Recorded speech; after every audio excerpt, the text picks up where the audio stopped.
Shalom. Hi, Lola. Welcome.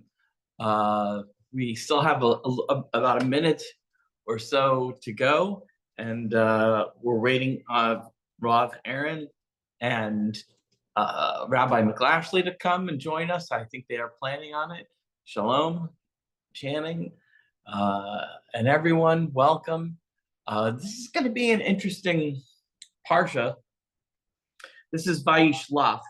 And I'll just, before we even get into it, this is like a double,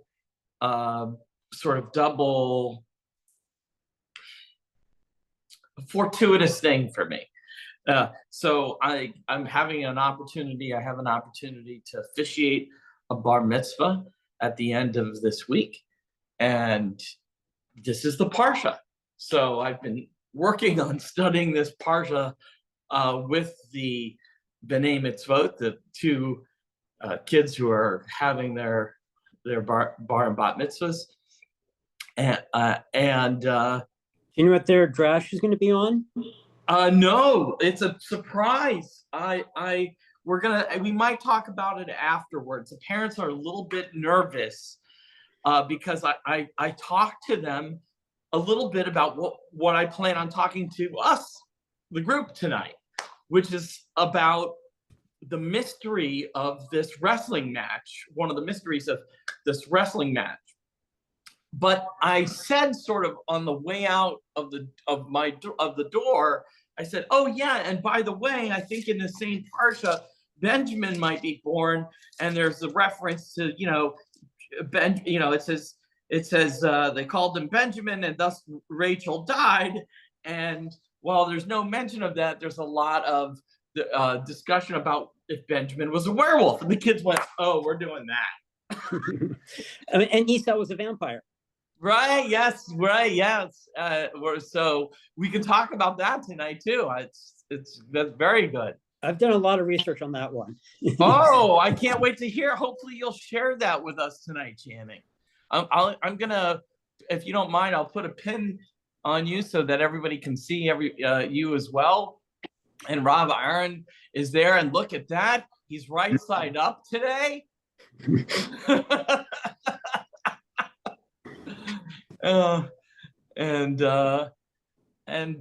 don't I go ahead and I'll just proceed with the blessing. Proceed. And there we go. Baruch atah Adonai Eloheinu melech haolam, asher bacharanu mikol hamim v'natan lanu et Torato. Baruch atah Adonai notein haTorah. All right, Amen. And I think we talked a little bit about that word notein just recently with Yonatan,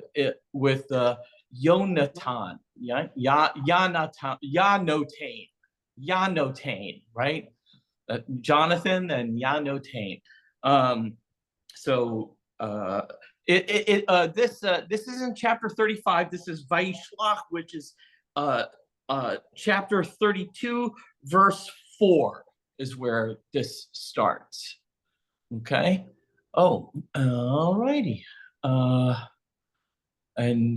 let me double check. Make sure I'm not getting an emergency call. All right. Well, hopefully we'll have Rabbi McLashley join us. Oh, two more people coming in. My goodness. This is like the big Parsha of the time. So, Rav Aaron, we were just talking.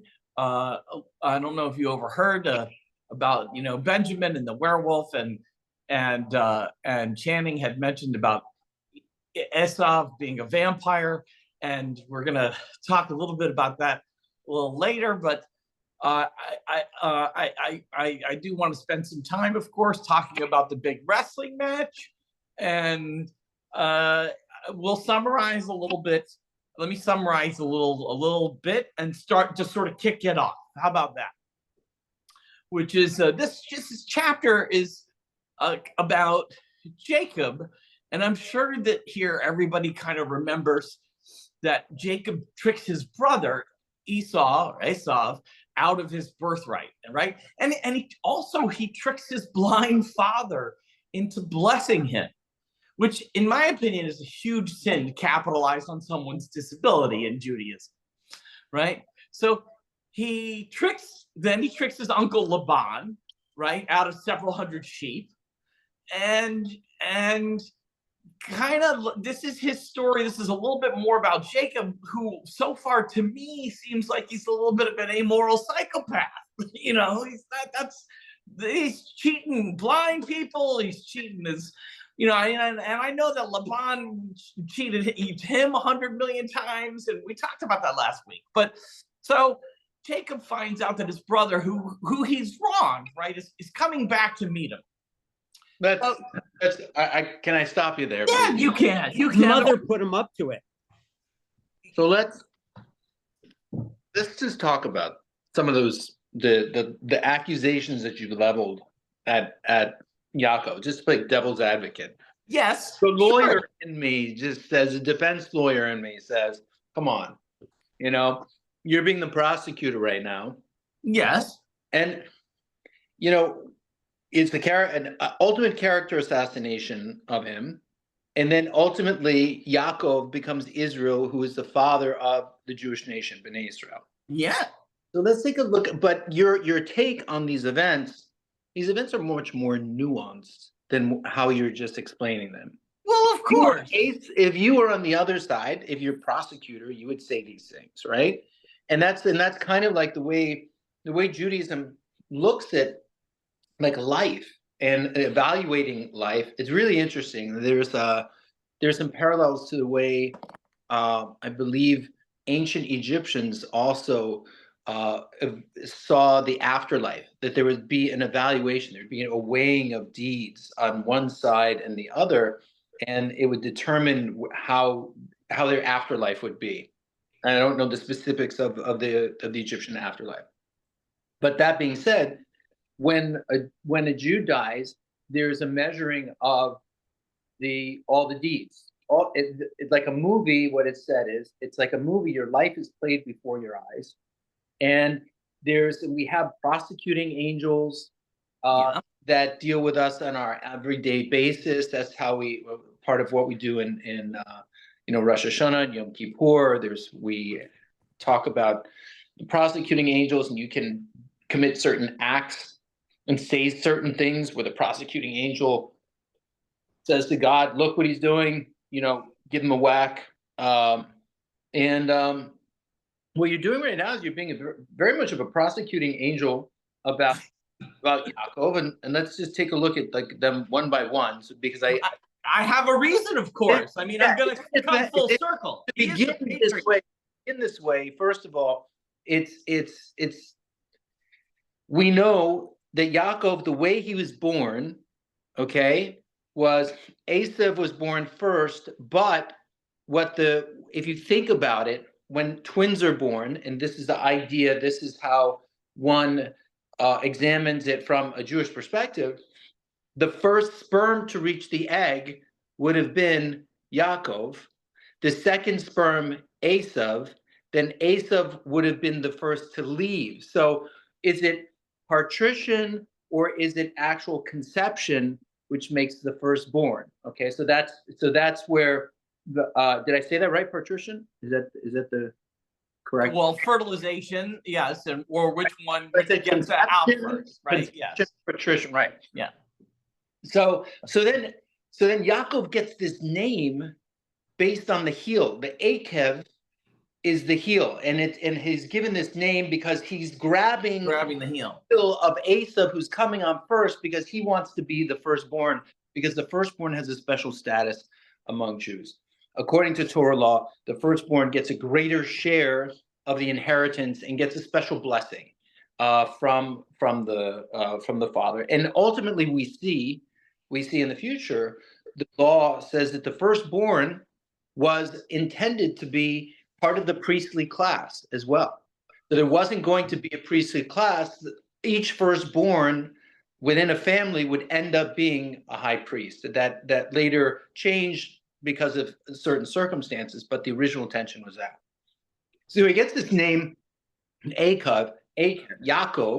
We have the Yud, which represents God.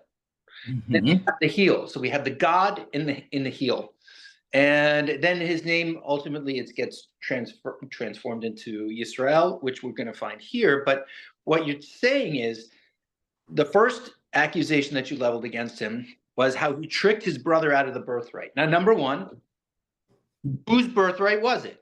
While Esau might have been the first for partition, Yaakov was the first for Conception. fertilization, conception. Okay? Yes. Did he trick or did he not?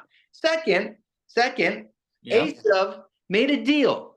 Esau came to him while they were eating lentils. They were eating, or Yaakov was making lentils, and Esau said, "Give me, pour down my throat." Not even feed me. It says, "Pour down my throat," indicating what type of man he was. He didn't even care about the taste or anything like that using an animal. Pour that red, I think it says, pour that red stuff down my throat, because these are red lentils he's making. And incidentally, the lentils were being eaten to mourn Avraham Avinu's death, because the lentils that's a special food that's eaten, that's eaten when for mourners, because it's round and it symbolizes a circle of life. The beans are round. So it says, pour that down my throat and I will give you my birthright. So he, like an animal, he doesn't care about his birthright. So he gives it to him in exchange. Yeah. It was exchange. So there was no thievery involved.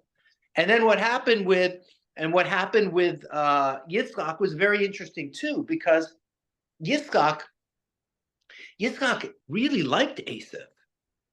He liked Esau, and when we read about it in the Torah, he liked Esau because of the food that Esau was giving him. He liked the game that Esau would hunt for him and give him. And Yaakov was a very different man.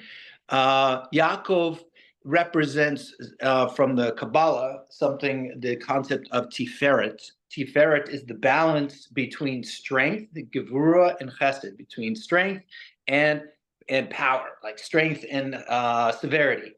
So Tiferet is that balance, that perfect balance. And we know that Yaakov is actually a really, really strong man, because we see how he deals with this huge rock on a well, and he defends women's rights. I mean, he's like a solid guy.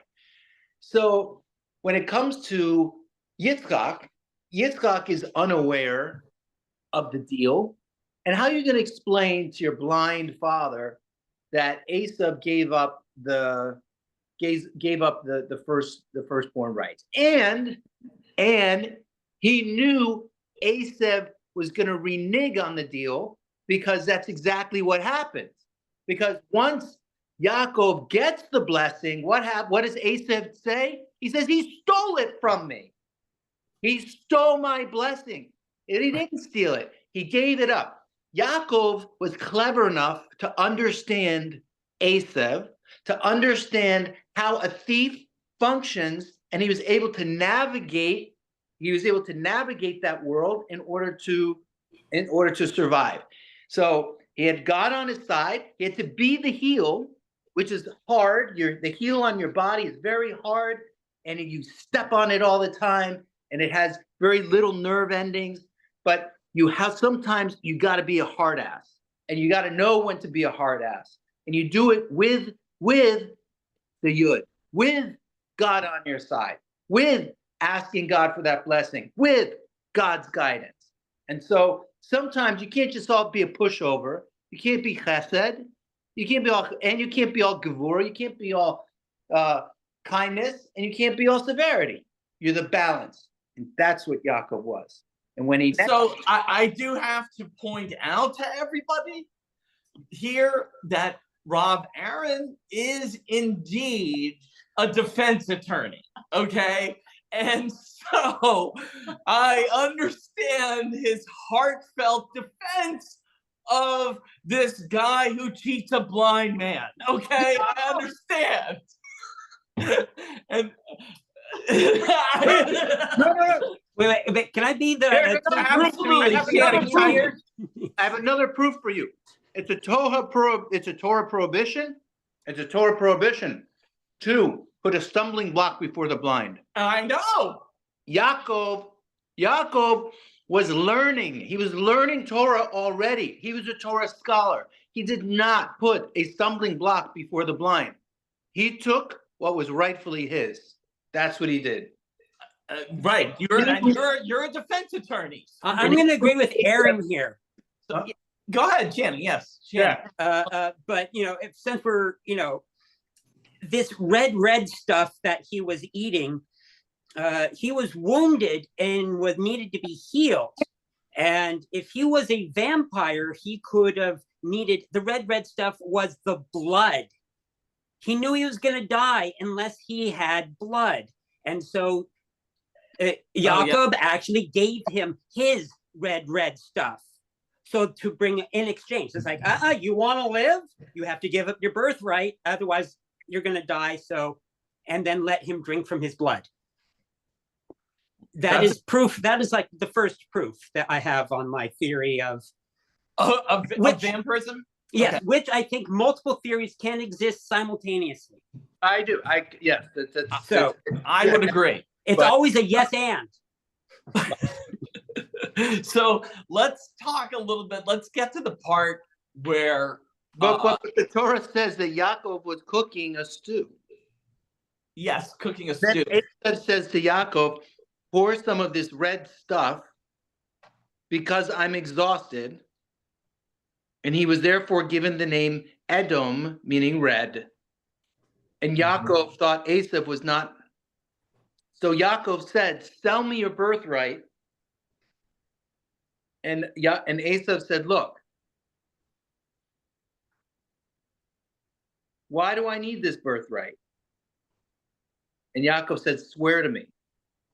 Wait, here's some stuff, Channing, that is actually, okay, so Channing. This is very interesting. So I'm reading from the Gutnick version of the Chumash. The Gutnick version is the Chabad version, and there's extra verbiage here that I want to share with you that I think actually will. It's like goes in it's very interesting. Okay, ready? Okay, so we got on the day Abraham. I'm going to tell you what the new language that they inserted is. On the day that Abraham died, Yaakov was cooking a lentil stew to feed his father when Esau came home from the field exhausted from his murderous activities. Okay? That's I'm quoting, I'm doing that is the added language, okay? Yeah, we got it. But he also would hunt with tooth. Wait. Murders, it doesn't say hunting. It says murderous activities. This could be humans. Yeah. Let me continue. Right. Esau said to Yaakov, pour some of this red stuff down my throat because I'm exhausted. He was therefore given the name Edom, meaning red. Yaakov thought that Esau was not fit to perform the sacrificial services carried out by the firstborn. So he said, sell me your birthright so that I own it indisputably like daylight. Ooh, like daylight. Like daylight. Very good. Daylight. And earlier it said that he liked hunting at night. Yeah, so let me continue. Ready? Esau replied, look, with my lifestyle, I am going to be punishable by death if I retain the right to sacrificial services. So why do I need this birthright? Yaakov said, swear to me so that I own it indisputably like daylight. So he swore to him and sold his birthright to Yaakov. Yaakov gave bread and lentil stew to Esau, who ate and drank. Then he got up and left. Esau despised the whole idea of serving God, which came with the birthright. Okay, now just to get back to this week's Parsha, when they do finally meet up, it says that he falls on him and kisses him, but spells it like this, with dots over every single letter. And so there is a lot of midrash written about this, meaning he actually fell on his neck and broke his teeth because Yaakov's neck turned to stone. But the fact that this is the only place in the Bible, I mean, in Torah, where there are dots over every single letter, and no one knows why it's and kisses him is kind of like in quotations. Before they had quotations, they put dots over everyone to say it was a vampire's kiss, or trying to. That's fascinating. And Esau dies by he has a stake put to his heart and is beheaded. Okay, I mean, plausible. It's very plausible. It's very plausible. He was an excellent hunter. He had a garment that helped him hunt. He hunt with fang. Earlier on, it said he would hunt with fangs. Right? Yes. Hunt with the word that is not used for. It's not the same word, I think, as knives or blades. But it gets translated into blades or knives. Yeah. But it's actually another word for teeth. Yeah. So it's a word for teeth. Sharp teeth. Yeah. Okay, but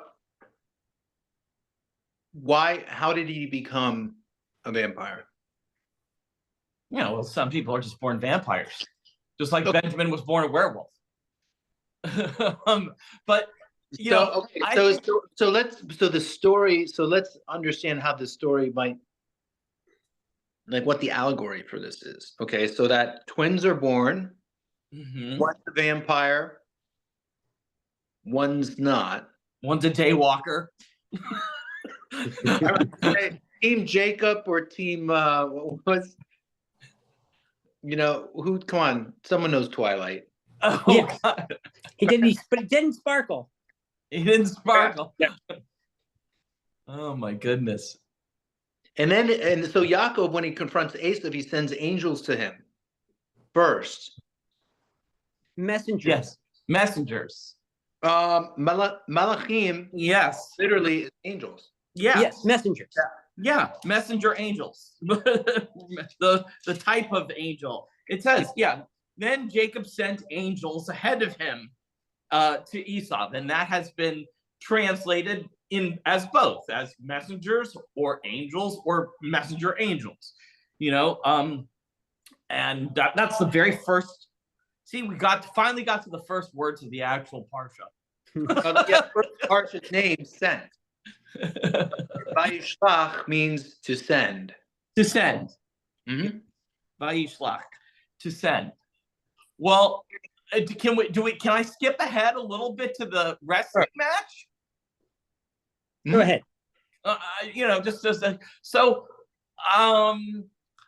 I think what's fascinating for me, right, is you've got this wrestling match, and if you read it, right, let's say, okay, it says Jacob comes across, this man. And it specifically uses the word Aish, right? It specifically uses the word for human, right? Not Adam. It says Aish. And they wrestle. And during the match, Jacob's, hip is dislocated and he still wins. And they're wrestling. And then the opposing wrestler finally says, let's knock it off because sunlight is coming, right? So it's done in the dark, right? We've got to knock it off. And this speaks to your vampire theory, because we're going to get to that. We're going to tie it right back in, right? Why can't this? I mean, the guy could have continued wrestling, but his excuse is, let's stop. The sun is going on. And by the way, your name, I'm going to change your name. Your name is now Israel, which means basically one who struggles with God, right?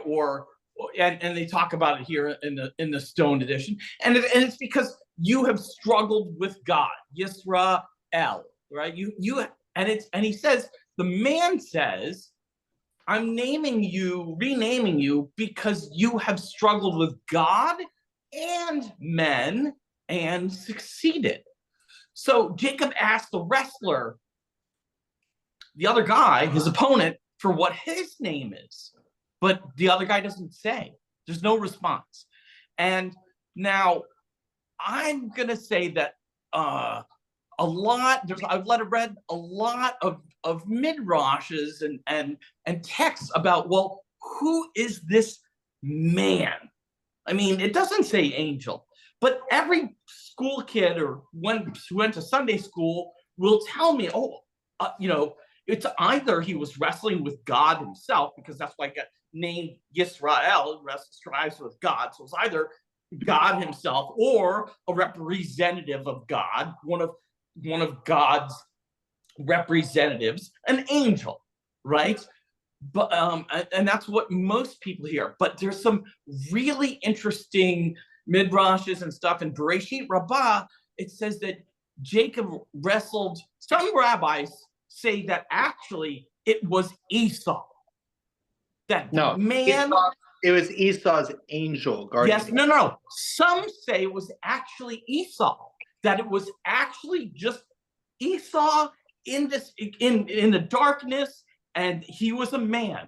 And other people, just like you said, say it was an angel, but it was Esau's angel.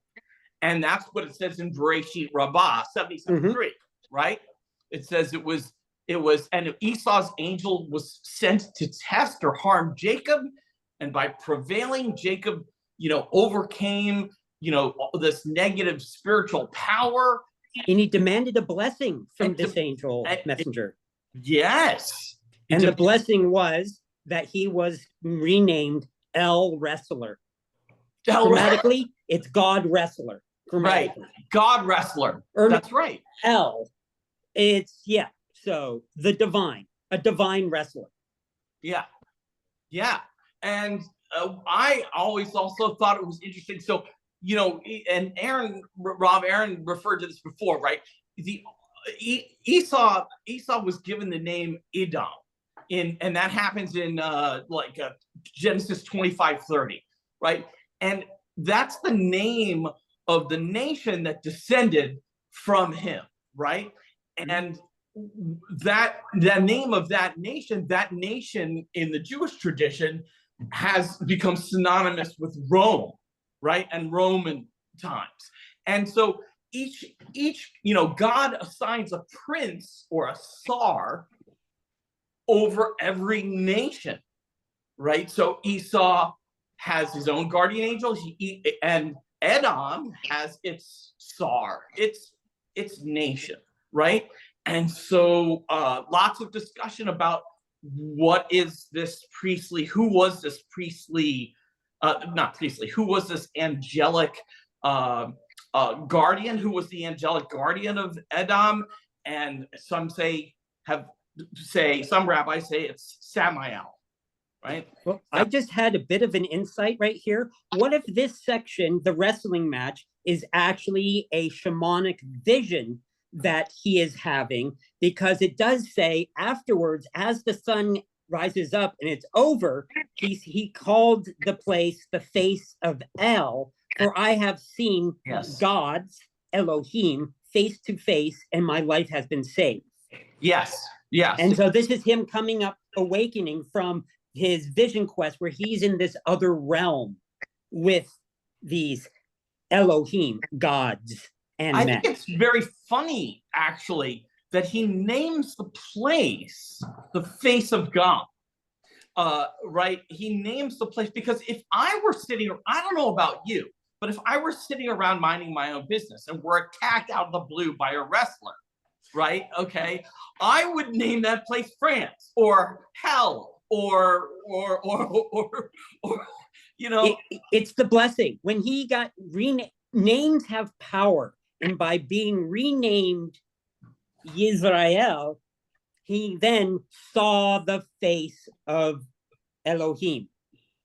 He acquired knowledge in his shamanic vision that he's having, whether it was from the hallucinogens they took at the time or what, but there's definitely something here where he is blessed, and that blessing was the name, and the name made him see the divine. And it's transformative. Two things, if I can add. Sure. This is the second dream for Yaakov. Mm-hmm. Mm-hmm. Okay, so this is dream number 2. The first dream is a divine dream also, of the angels going up and down. Mm-hmm. And this one, the way the Gutnick edition describes it, listen to this. Yaakov forgot some small jars and went back for them. He was left alone. So he went back to his encampment to get these small jars. What was in these small jars? To your point, like a hallucinogen or something. But he needed acacia wood. Acacia wood has a very large amount of DMT in it. He needed something in these jars in order to go to sleep. So he went back to get the jars and then came back, then went to sleep. So there's some kind of significance. I need to do research on what the significance of these jars are. Mm-hmm. After he's left alone, Esau's guardian angel, appearing as a man, wrestled with him until the break of dawn. When he saw that he could not prevail against Yaakov, he touched the joint of his hip. As he wrestled with him, the socket of Yaakov's hip became dislocated. The angel said, "Let me go, for the morning has arrived, and I must recite songs of praise." Yaakov said, "I will not let you go unless you consent to the blessing which Esau is grieved that my father gave me." The angel said to him, "What is your name?" "Yaakov," he said. "Please be patient," he said. "God will reveal himself to you in Beth El, and then your name will no longer be Yaakov, which denotes trickery and deceit, but rather Yisrael, suggesting that the blessings were authorized. Because you have fought with an angel of God and with Laban and Esau, and you overcame them. I will be there too, and I will consent to your blessing them." Yaakov questioned him and then said, "Tell me your name." This is interesting. Why is Yaakov asking for the name of the angel? Well, like we said, names have power. Right? He didn't want power over them. Why is it that you ask for my name? We angels simply don't have a fixed name. Mm-mm. Yaakov persisted that the angel consent to his blessings. Eventually the angel conceded and he blessed him there. So there's several things going on, really interesting things going on here about the demand of the name. Mm-hmm. Well, I mean, names in general, because, okay, he asked for a blessing, right? That's what he says. He says, "Bless me." And then the angel says, "You're going to get a new name." That is the name. That is the power. And then Yaakov says, "What's your name?" It's like there's something here about these the names themselves. Names are magic. That's right. They're power. You know the name, and that's the principle in Jewish exorcism. You strive to get the name of the demon, right? And once you know the name of the demon, then you can banish the demon. Or even in Meir Sheberach, where you have to know the Hebrew name of the person for healing. Yes, yeah. Right. Yes, the Mishaberach. And just quick side note, Yaakov, the literal translation is heel sneak. Imagine growing up with your name being heel sneak. Heel sneak. Well, I mean, that's the same thing occurs earlier when Moses is introduced to God. He says, "What's your name?" And God responds with, "Aya Ashraya." I am that I am. I am what I am. I am who I am. I am that I am. I am what I will be. I will be what I was. I was what I could be. I am that I should be. I'm everything. More proof that God is a quantum fluctuation and infinite superposition, because they are all those things simultaneously. Yeah. And, God doesn't say Howard,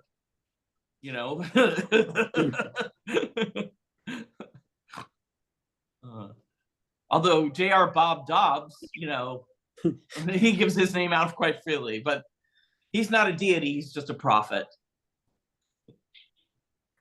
But also, I'd like to note, if you look at the layers of the text, like when they were written, like when they were actually added to the canon of Torah, the wrestling part is older than all the other parts in the chapter. The wrestling part was added in the north in like the 700 BCE, 800 BCE, whereas most of everything else was added in like the 600 or 500 BCE in the south. It's interesting. It sounds that actually sort of sounds right to me, not knowing that and not being a linguistic, but and because the whole wrestling match, which sounds incredibly fascinating to me, like if you were gonna write something very exciting, you'd say, aha, wrestling match, and in this corner, and in that corner, and then he faked a left, and then a right, and it's actually pretty sparse. It's like it's really as concise as one could possibly make it. It was very much like the recent Tyson fight against that other guy, Jake. Just was 10 seconds long. It's like just a little paragraph. So it's a fascinating section. I love this section. Oh, but there's the section where there's a prince who takes one of the sisters, the daughters, and wants to marry her, and then they have to all circumcise. Everyone in the town has to circumcise in order for them to allow him to marry him, because apparently he defiled the daughter. Yeah, that's Dina. Yes, Dina. Yes. Well, the whole defiled her part was added later, because originally it was they were madly in love, but they didn't like the interbreeding, so they actually made them circumcised so that they can come in and wipe them out. It was legitimate, and it was only hundreds of years later did they add the part about her being raped. They've actually have Torah scrolls without that part in it that are dated hundreds of years before ones with that part. So originally, it did not, this is a bit of revisionist history to say, oh, it looks kind of bad for us if we just go in and kill everyone because we didn't like them. So we'll give a reason why in the whole rape thing, because if you read it, the prince is madly in love with her and she with him, but then all of a sudden it's like, oh, you defiled her, when that was added hundreds of years later. Someone in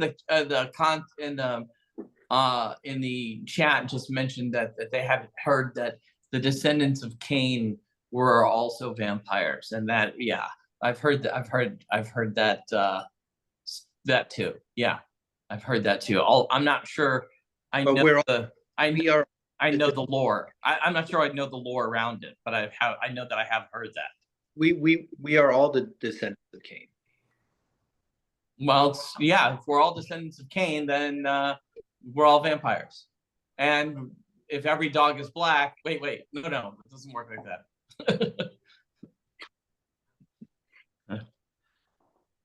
Well, so I think it's interesting that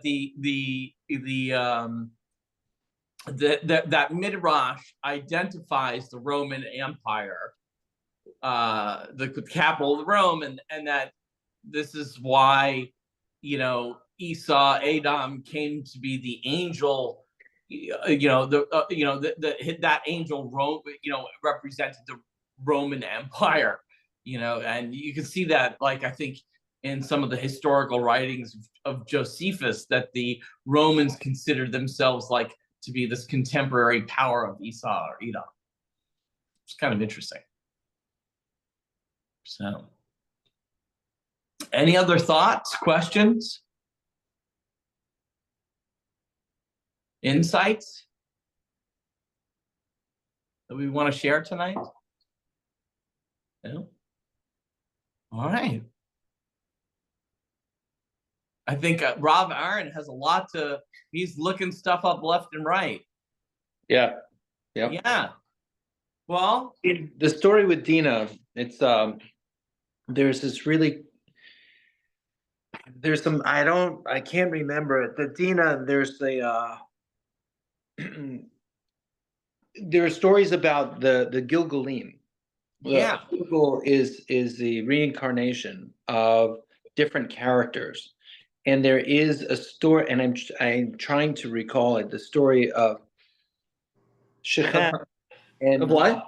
and Dina, and there's something about their reincarnation at a later period of time to resolve this event.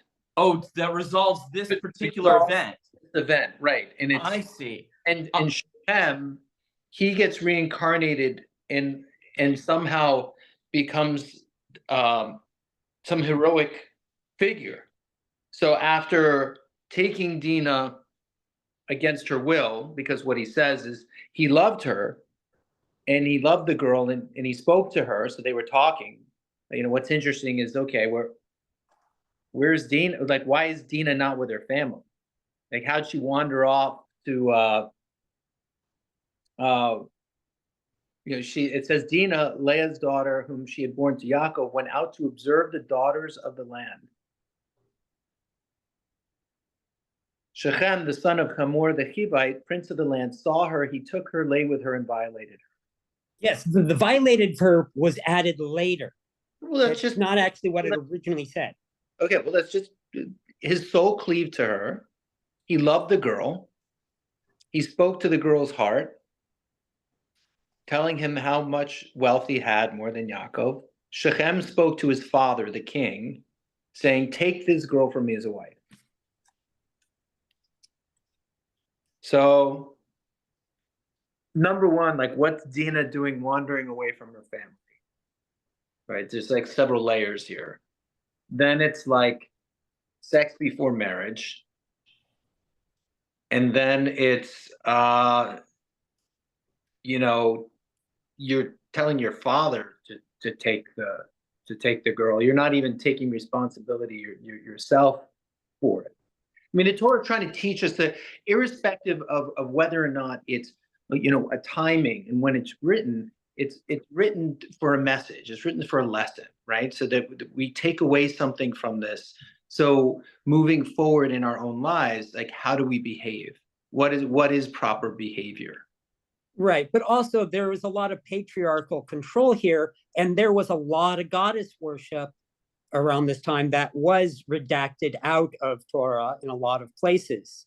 I mean, it still mentions occasionally the bride, what is it, the Queen of Heaven, but you know, numerous times women were doing stuff, wandering around on their own.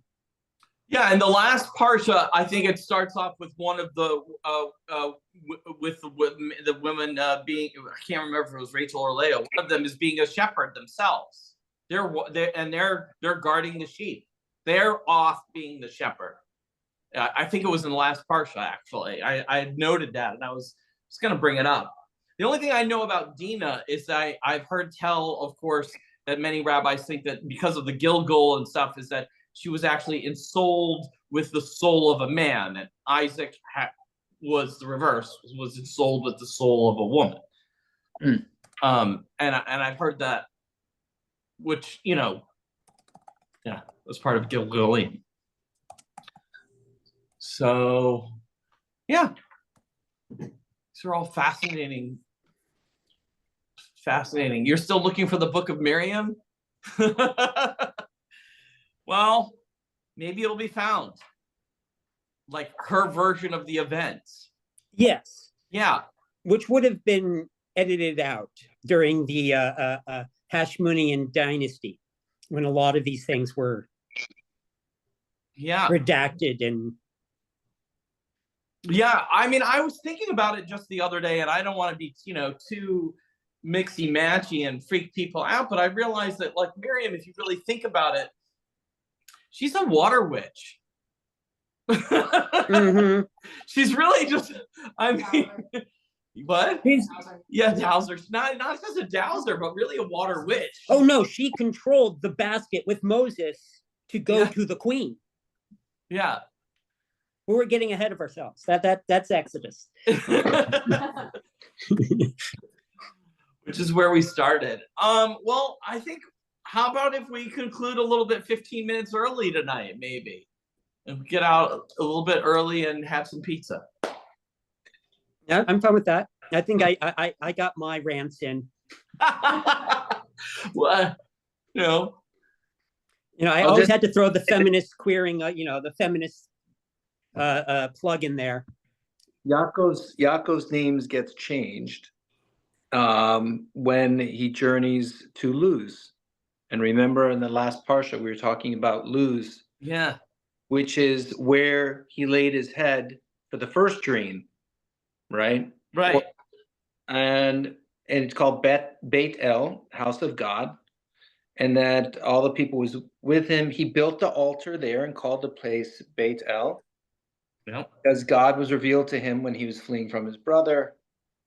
And God appears to Yaakov and he blesses him. And God says, your name is Yaakov. You will no longer be named Yaakov. Rather, Yisrael shall be your name. Yeah. So God names, the angel says his name is going to change, but then God makes it happen. God ultimately, God is the one who renames. He sees a face of God. He is, taps in his consciousness into the oneness of all things. And I want to point out that also just the idea of changing names, this whole thing about changing names, it carries forth all the way through Jewish mysticism. When children are, it was not an uncommon practice when children were sick and under demonic attack, right, that they would send the child, they would change the name of the child or send the child to a different set of parents. And one of the methods of doing that, renaming, choosing the child's new name would be, and which is a method of hiding them from the demons, right? You're giving a new ID. Here's your new passport. Here's your go bag, right? Mm-hmm. Okay, and but also the Ashkenaz had the practice during Yom Kippur. If they thought they were really bad that year, they would change their name, thinking to trick the angel of death. Exactly. That's one of the methods, right? To hiding from the bad angels is change your names. And the way they would select the new name would be through bibliomancy. You would open up the Torah and, you touch it with the yad, and whatever is the closest name, that's yours. It's a very interesting practice. So, yeah, names hold power. Nicknames, if you think about it, even in your daily life, people honorifics and are extremely powerful. If you come up against Dr. So-and-so, it gives them some sort of academic cachet. Or if you come up against an attorney, right, or a counselor or a judge, your honor. Names and the way you address people sets a tone and sets it's a power dynamic, So, and of course, putting people down, giving them diminutive names, right, reduces them and may reduce their strength. Like heel sneak. Yeah, heel sneak. There you go, full circle. Full circle, heel sneak. Terrible name. Yeah. Yeah. All right. Well, thank you so much, everyone, for coming to tonight's Parsha. We'll see you next week. I'll let you know how the B'nai Mitzvot goes. It's going to be really interesting. These are, I'll put a little pause here and say good night. and that way we can put this up on YouTube. Okay. And now I'll stop the recording and I can share with you some